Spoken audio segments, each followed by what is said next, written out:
Well, we're finally finished with event 21, but we're still in AD 29, and we're still in Luke 14 as we take a look at the cost of discipleship.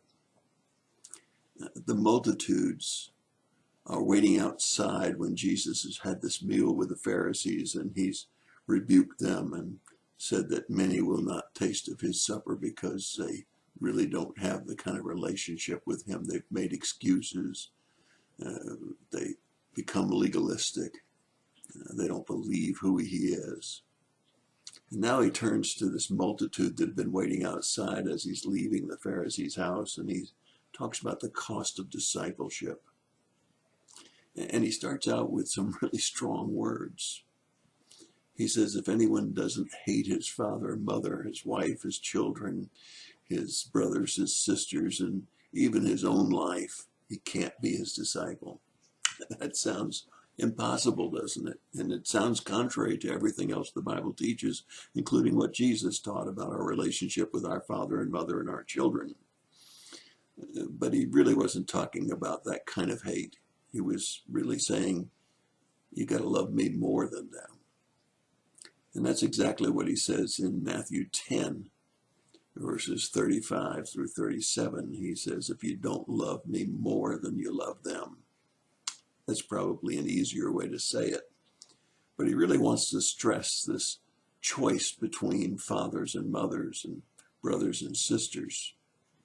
You see, I can remember that when I surrendered to go into the ministry, my father said that I should wait until I was ready to retire because I was in my highest earnings potential, and I shouldn't go into the ministry until I had made a complete success of my business career and then go into the ministry. And I had to choose my father's wisdom versus my heavenly father's wisdom. But there's a cost.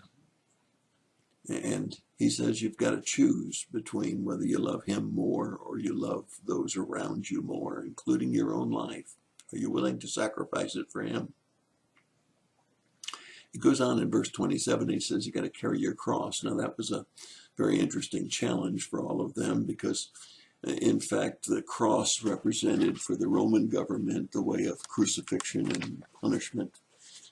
And for those that were Christians or those that were people of faith, they knew that Deuteronomy 21 taught that even when a person of faith was disobedient, that there's a cost and they might have to be hung on a tree or a cross.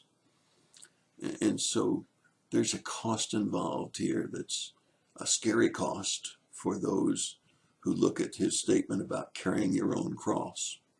Certainly missionaries that go overseas and are put in dangerous countries where their life's at risk constantly pay a greater cost than I paid as I surrendered to the ministry. But there's always a sacrifice. And he talks about weighing out the cost, thinking about the cost. I had to do that when I surrendered my business career and went into the ministry. And he talks about calculating the cost if you're going to build a tower, or else those that are observing you building the tower, when you're unable to finish, would look with scorn and laugh at you because you didn't finish the course. That can happen. And years ago, as we used to travel up I-75 from Florida to North Carolina, we saw what was either a large complex that was going to be warehouses or a mall or a shopping center where there was nothing but a slab and concrete and plumbing stacks sticking up. And for years we'd pass by that site and nothing more would ever be done to it. Somebody hadn't calculated the cost. I don't know whether it was a downturn in the economy, codes, investment people that had backed out, what it was, but it was there as a monument to their not calculating the cost, not finishing. We Christians have to do the same thing, and that's exactly what Jesus was doing. He was thinning down the crowd just like you would with somebody that volunteered to go into the military and went into basic training and couldn't finish the basic training because they hadn't calculated the cost. He gives another example. He says, what about a king who sets out with 10,000 troops to face a king with 20,000 troops. If he believes he doesn't have enough to finish, he should go ahead and send a delegation to try to find terms of peace. We Christians, those called into the ministry, have to calculate the cost. We have to be sure that we're strong enough to finish. And he says we need to be willing to give up all of our possessions, everything be his instead of ours, if we want to be his disciples. And he says if we don't think that we have what it takes, then we're a bit like salt that's lost its savor. It's not good for anything, not even be poured out on the soil or a manure pile. Yes, we got to count the cost, not just for full-time Christian service, but we got to count the cost just to be a follower of Christ. This large multitude was following him because he had healed people, because he had fed people, and it was all glorious. But the Christian life isn't all glorious, is it? There is a cost. There is a price. We do have to say no to self and no to others in order to be consistently following him. We have to take the cross that he's given us, be willing to carry that cross. He says something very interesting as he closes. He says, he who has ears, let him hear. Have you counted cost? Where are you in your walk with him?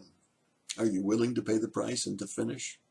Or will those ridicule and say, he said he was a Christian, but now look at him.